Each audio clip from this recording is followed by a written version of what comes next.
So there's a built-in compass in a Galaxy A54, and I'll be showing you how to use it.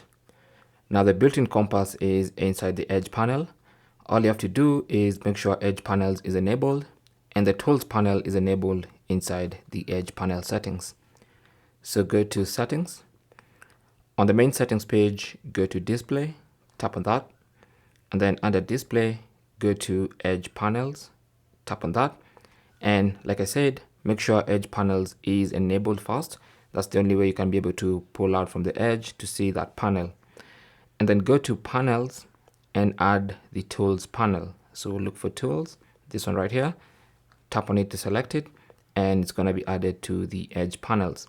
So now when you pull from the edge and then swipe, you should see the tools panel.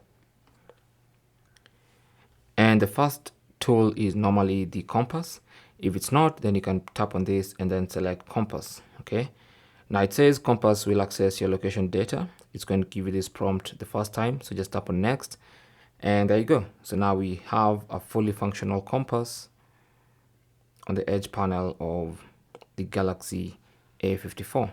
Okay, so that's basically how to use the built-in compass of this phone. Thanks for watching. Leave your comments and questions down below, and good luck.